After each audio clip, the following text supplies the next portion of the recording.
Bismillahirrahmanirrahim. Assalamualaikum warahmatullahi wabarakatuh. Alhamdulillahirabbil alamin. Wassalatu wassalamu ala asyrofil anbiya'i wal mursalin Sayyidina Muhammadin wa ala alihi wa ashabihi ajma'in. Allahumma shalli wa sallim alaihi. Allahumma anta rabbi la ilaha illa anta khalaqtani wa ana abduka wa ana ala ahdika wa wa'dika mastata'tu a'udzu bika min syarri ma sana'tu abu'u laka bi ni'matika 'alayya wa abu'u bi dhanbi faghfirli fa innahu la yaghfiru dzunuba illa anta. Bapak Ibu yang saya muliakan, mudah-mudahan Sayyidul Istighfar itu lama kelamaan akan menjadi bagian dari hidup kita. Akan lebih terasa dia menjadi nikmat ketika kita baca berulang-ulang, dan bahkan kalau bisa paham artinya, itu ketika dibaca bisa meneteskan air mata. Kata Nabi, orang yang beristighfar, minta ampun kepada Allah, ingat dosanya, lalu menangisnya, mengalir air matanya ketika minta ampun itu karena mengingat dosanya.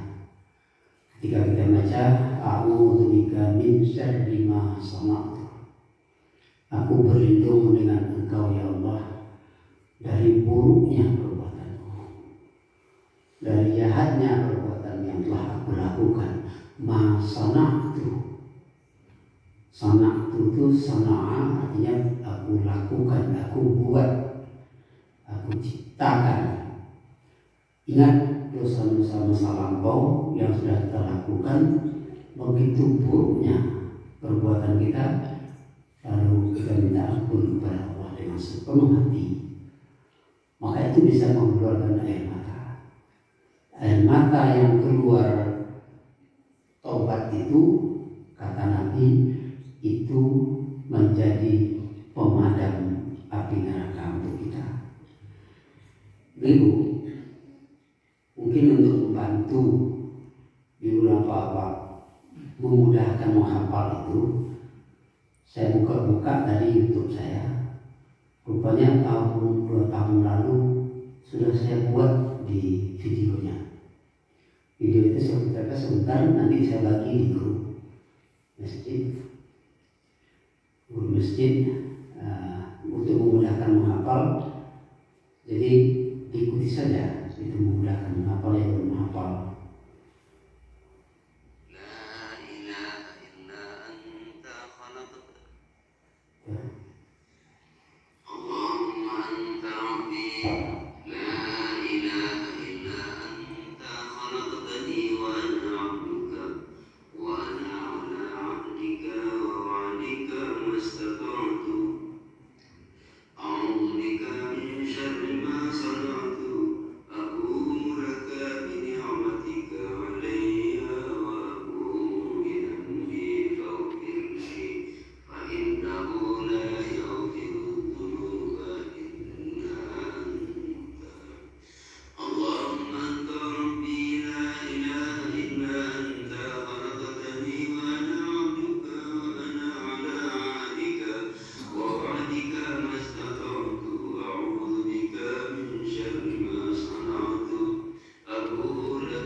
Itu saya ulang sebanyak 7 kali.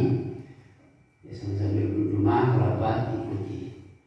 Mudah-mudahan menjadi bagian yang tidak terpisahkan dalam hidup kita, pagi dan sore. Malah sempat saya terpikir kalau grup masjid itu terlalu besar, banyak orangnya, mungkin nanti kita minta kepada anak kita Sarul atau Bung Nanti membuat grup khusus taklim subuh kita. Kita buat grup khusus taklim subuh itu, siapa-siapa yang tidak sempat hadir ini kita rekam, kita share, kita bagi di grup. Jadi walaupun tidak hadir di majlis, tapi tetap mengikuti pengajian kita. Saya ingat apa kata Ali bin Abi Thalib, al-batil bin nizam yaghlibul haqqa bi ghairi nizam. Ya, atau sebaliknya al-haqqu bila nizam bi ghairi nizam yughlabul batil bin nizam. Kebatilan yang dimanage, yang ditata, yang diurus dengan manajemen yang baik bisa mengalahkan hak yang tidak dimanage dengan baik, atau hak kebenaran yang tidak diurus dengan baik jadi kalahkan oleh kebatilan yang diurus dengan baik. Nah, usaha yang kita lakukan ini, ya kenapa kita rekam, kita bagi, itu tujuannya adalah untuk kita memanage dakwah kita. Sementara dakwah apa? Dakwah amar ma'ruf nahi munkar dimanage dengan baik. Karena orang setiap hari melakukan dakwah apa? Amar munkar wa nahyun 'anil ma'ruf. Orang mendakwakan kemungkaran tapi mencegah yang ma'ruf, yang kebaikan. Itu yang banyak sekarang. Maka kita tidak boleh berhenti untuk melawan dengan cara, kalau orang menggunakan teknologi, kita menggunakan teknologi. Ya, karena orang menggunakan siasat, kita gunakan siasat untuk menyampaikan al-haq. Idza waqul ja'a al-haqqu wa zahaqal batil innal batila kana zahuqa. Bila yang hak itu benar, dia pasti mengalahkan yang batil. Pasti innal batila kana zahuqa. Yang batil itu pasti habis. Tetapi dengan catatan hak yang mana? Hak atau kebenaran yang dimanage dengan baik. Maka dia bisa seperti Nabi memimpin sahabat menegakkan sehebat-hebat itu orang Quraisy, ya. Hanya dalam rangka beberapa tahun maka menjadi takut karena manajemen yang sangat baik itu. Mungkin nanti Sarul buat grup khusus taklim subuh. Nah, itu grup kita tuh hanya khusus isinya adalah pengajian saja. Bukannya pengajian saya, kalau Bapak Ibu ada yang ingin sampaikan di grup. Tidak ada yang lain. Tidak ada masalah politik, tidak ada masalah macam-macam. Itu pengajian saja kita buat supaya itu menjadi lama-kelamaan menjadi satu kebiasaan dan menjadi sunnah yang baik. Bapak Ibu yang saya muliakan, alhamdulillah pagi ini kita masuk ke hari yang ke-7. Tentu doa kita seperti biasa. Kita berdoa kepada Allah supaya puasa, amal-amal termasuk qiyam Ramadan yang kita lakukan, kita laksanakan menjadi ibadah yang diterima oleh Allah Subhanahu wa Ta'ala. Kalau dapat semakin hari semakin baik, walaupun tenaga semakin hari semakin kurang. Ternyata nilai yang tertinggi itu adalah semakin berat ujiannya, semakin tinggi nilainya di sisi Allah Subhanahu wa Ta'ala. Sama dengan orang sekolah SD, SMP, SMA, S1, ya.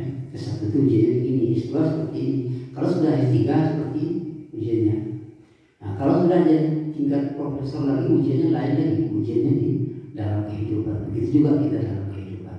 Kalau untuk mencapai derajat takwa itu ujiannya adalah tidak mudah, tidak ringan. Makanya kita melatih diri terus-menerus. Ibu, Dalam surat Al-Baqarah surat 23 sudah kita hafal semua, jadi berulang kita kaji bahwa tujuan puasa itu adalah untuk takwa.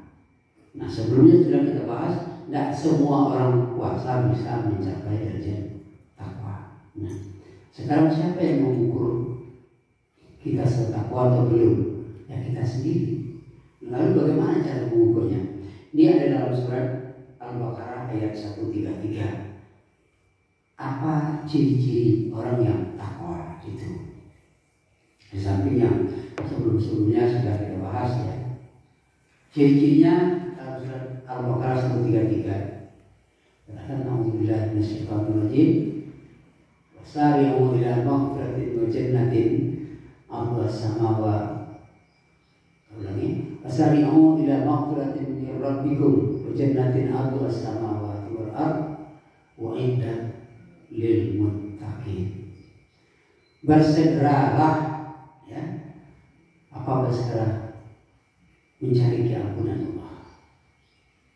Itu kejar dulu. Bersegeralah mencari, meminta keampunan Allah Subhanahu wa taala. Selalu surga. Nah, wa'iddat lil muttaqin. Keampunan itu, surga itu disediakan untuk orang-orang yang takwa.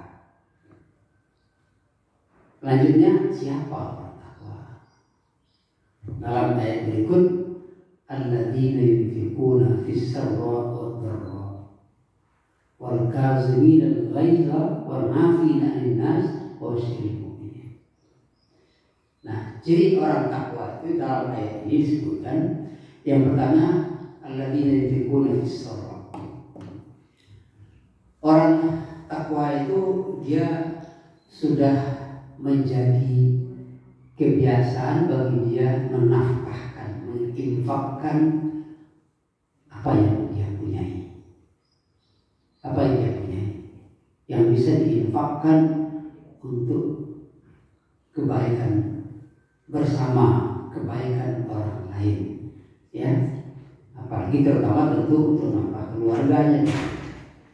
Karena ada juga orang, ibu, saya sudah pernah menemukan ada orang yang punya duit, kepada anaknya kulit, kepada keluarganya kulit, tapi kepada orang lain murah sekali, murah. Ya. Bahkan yang membuat keluarganya miris itu ada orang, anak orang lain membeli jauhnya melakukan membuat acara ulang tahun, ya, dia malah beli kambing segala macam, anaknya nggak kasih. Ada orang seperti itu rupanya. Nah, itu tidak boleh, ya. Jadi yang pertama adalah infak itu yang paling dekat itu ya, akrab al akrab. Nah, menginfakkan apa yang dimiliki yang bermanfaat. Apa yang infakkan itu rezeki yang dia punya. Wa mimma razaqnahum yunfiqun. Sebagian dari yang kami beri dia itu rezeki atau rezeki yang diberikan dia infakkan. Ternyata kalau rezeki itu tidak hanya duit, tidak hanya makanan atau pakaian apa-apa. Ilmu itu adalah rezeki. Ya, pengetahuan itu adalah rezeki. Pengalaman yang baik itu adalah rezeki. Jadi tidak ada menyimpan-nyimpan. Nampak orang salah misalnya dalam beribadah, kita tahu itu salah. Nah, ringan dia kita menyampaikannya. Mungkin Pak, Ibu, apa mungkin salah ini sampaikan itu waktunya yang betulnya. Ya, tidak boleh memaksakan diri, menganggap orang salah. Kita salah, orang salah semua, kita jadi betul, bukan gitu. Kalau kita tahu bahwa beliau itu mungkin belum berilmu tidak itu, infakkan ilmu. Kalau ada harta uang sedikit, infakkan. Artinya menginfakkan itu orang-orang takwa itu tidak pilih waktu, fisarra wa dharra. Dia menginfakkan rezeki yang ada berlebihan, baik ketika sulit, apalagi ketika lapar. Dan ketika sulit, ayo yang anunya Rp5.000 atau Rp2.000 yang diinfakkan. Ingat, ya, Allah melipat gandakan kamatani habbatin ambatat sab'a sanabilan wa fi kulli sumbulatin mi'atu habba. Kalau di bulan puasa misalnya kita tapi ada 1.000 ya infaknya. Itu sama dengan kita menanam satu biji itu tumbuh menjadi 7. Dan 7 itu setiap cabangnya yang tumbuh rantingnya itu menambah tumbuh menjadi 100. Jadi 700. Kalau kita berinfak di bulan Ramadan itu 1.000, itu sama artinya dengan 700.000 di luar Ramadan. Wah, kalau gitu 1.000 dan berinfak, ya kan? Tidak begitu. Kalau ada 10.000 kali 700, kenapa? Itu nilai kalau dinilaikan dengan uang harganya. Kalau ada 50.000, kalau 100.000 banyak sekali, ya. Habbatin ambatat sab'a sanabilan wa fi kulli sumbulatin atau habba. Artinya apa? Artinya adalah orang takwa itu tidak pernah berhenti dia berinfak. Selalu aja infak. Ya, kadang kita tengok orang jalan, orang minta sedekah, itu tidak ada orang susah, gitu kan? Nah, kita kebetulan balik dari pasar membeli gado. Oh, udah, baru lagi yang ada sebungkus. Nah, Bu, Pak, maaf ini yang ada bagi saya. Belikan itu sudah. Jadi orang takwa itu berinfak itu menjadi sesuatu yang menyenangkan bagi dia. Orang berinfak dia membagi itu pada orang lain bukan selalu karena berlebih, tapi karena kesenangan. Nikmat sekali berinfak karena kesenangan. Apalagi orang yang bantu itu nampak di wajahnya senang sekali, ya, itu bisa membuat kita menangis. Jadi orang takwa itu tidak dipikirkan jangan kedua lagi. Fisarra wa darra dalam keadaan sulit, dalam sulit berinfak hijau. Berapa bisa? Jadi yang pertama fisarra wa darra, ya, pada keadaan lapang atau dalam keadaan sulit berinfak, usahakan terus berinfak. Kenapa? Intinya berinfak memberikan orang sesuatu yang berharga bagi orang itu sebenarnya untuk kita sendiri. Kita yang merasakan lebih dulu bahagianya memberi daripada orang yang menerima.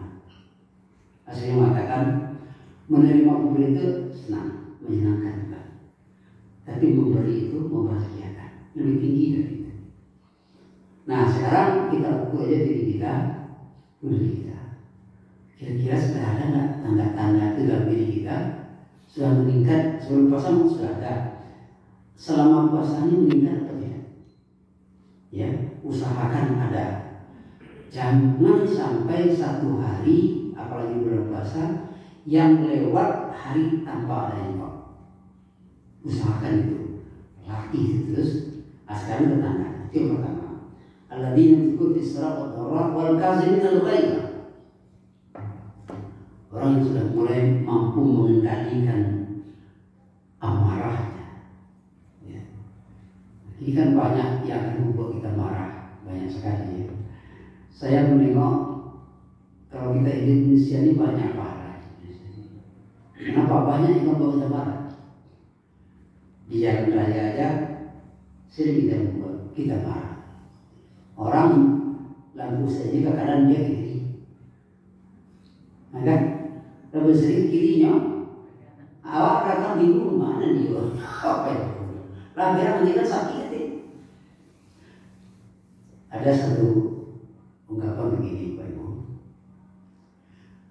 Lihatlah orang lain dari tempatmu berdiri. Pak agak suka tema itu bulian itu, tapi nilailah dia dengan dirinya sendiri atau dari dalam dirinya sendiri. Baca lu diri orang. Jadi lihat orang dari tempat kita berdiri.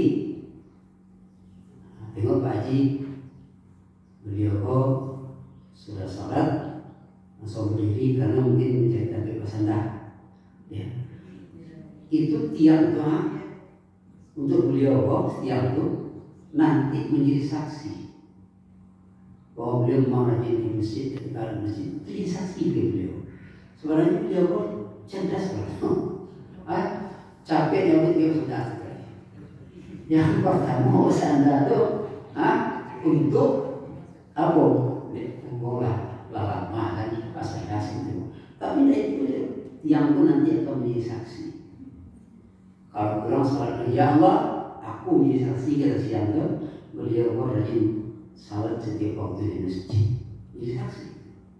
Jadi pintar, dari cetak jadi sebatan. Dia apa lagi jadi? Jadi yang bersandar, tidak harus bersandar tapi harus ada tempat yang menjadikan kita. Nah, makanya kayak sejadah kita bahwa ini menjadi saksi, sejadah itu menjadi saksi. Ya kita itu menjadi saksi. Itu yang saya maksud selama ini cerdas dalam beribadah. Jadi, ya selain ulama berarti wajar nanti. Jadi kita segera belajar, makanya tadi kalau banyak sekali yang membuat kita sekarang membuat kita hati kita menjadi gelisah kita ini, ya sangat banyak. Mohon maaf aja, saya kalau membawa kendaraan kalau ada ibu di depan, ya berarti pakai motor itu hati-hati ya. Dan ada di ibu, kali ibu itu kerja itu banyak, ya kan? Belajar lampunya saya itu sesuai aja berarti tidak tak kaji aja kan?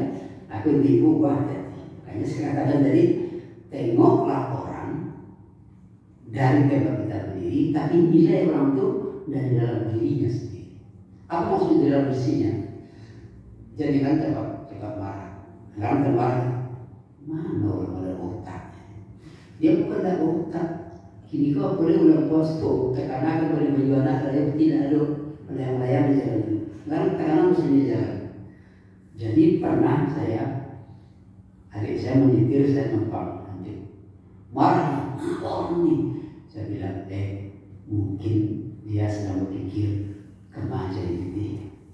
Anak sakit, rumah bini sakit, daripada tidak dong, tidak, daripada tidak dong. Kita begitu. Oh iya udah ya, gitu. Itu caranya kita melihat orang dari dalam diri orang. Tetapi kalau kita tidak bisa masuk dalam diri orang, ya lihat saja. Gitu dia udah, itu selesai. Jangan cepat menilai orang dengan diri kita. Itu adalah terapi juga. Jangan cepat pukul orang dengan diri kita. Kalau kita sakit di tariwa, kan? Kau Pak Rizal kau biasa bersuya adalah senyum. Sekali itu cemburu juga. Aku rasa semua pada ini aja bukan sombong karena udah pikir wah dong besar lalu udah terbuat. Karena beliau melihat tapi tidak nampak. Kalau orang melihat, nampak dia melihat kita, tapi dia tidak nampak kita nampak. Akhirnya kemana-mana. Kita pikir gitu. Jadi itulah salah satu ajaran yang perlu kita pegang dalam kehidupan bersama. Ya. Lampu merah, aduh, aja mati. Nanti kau bawa, untuk TV-nya rusak. Bangun dari beloi, mungkin tukang beloi saya jangan lupa masalah. Jadi tak ada itu. Jadi Bapak Ibu sekalian, sari ulama segeralah ampun kepada Allah, infak dalam keadaan susah dan lapang. Kemudian wal kazimin al-ghaizah, mengontrol. Semua kita punya bakat marah, semua, siapapun orangnya. Cuma ada yang lagi, ada yang kurang, ada yang seketi, ada yang banyak. Cuma ada yang capek kena berang, seketi berang. Nah oleh sebab itu, kalau akan marah, tanyakan ke diri kenapa saya harus marah.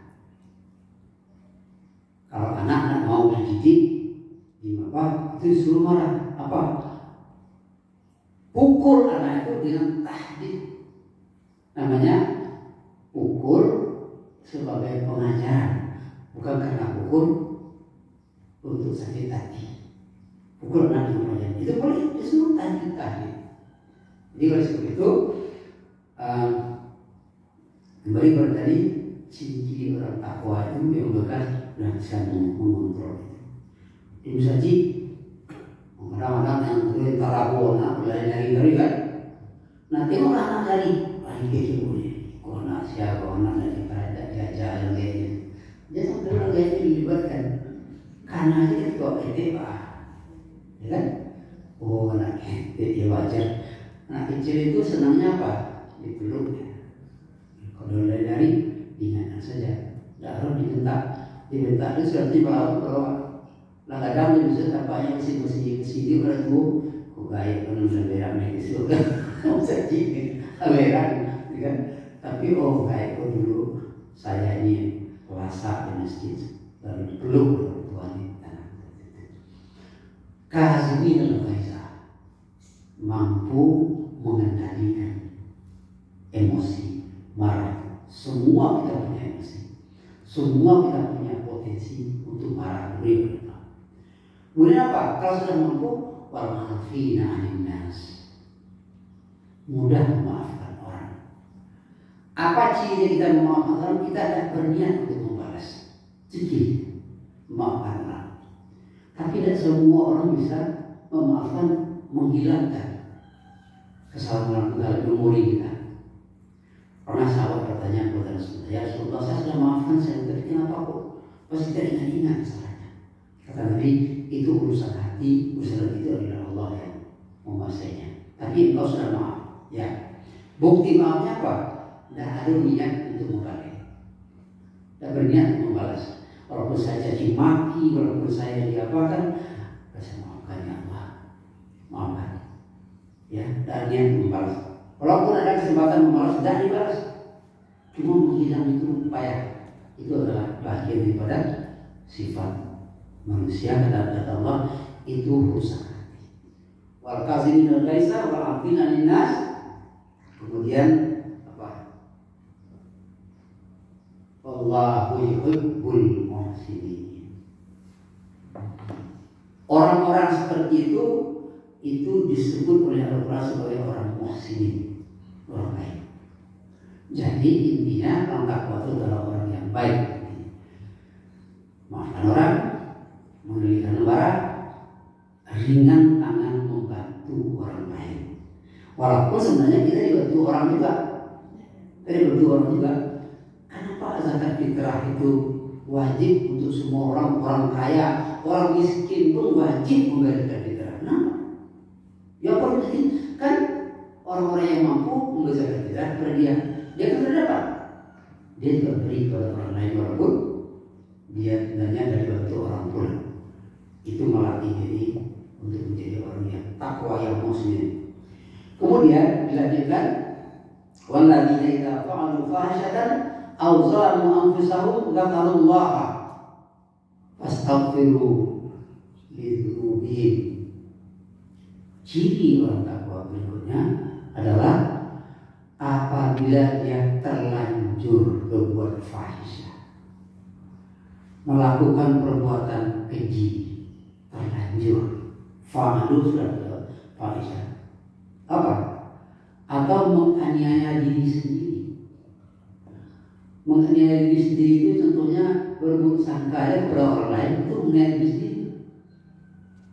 Kenapa berburuk sangka kepada orang lain, menganiaya sendiri? Kan orang tak tahu. Kan tahu lah awak sangkaunya.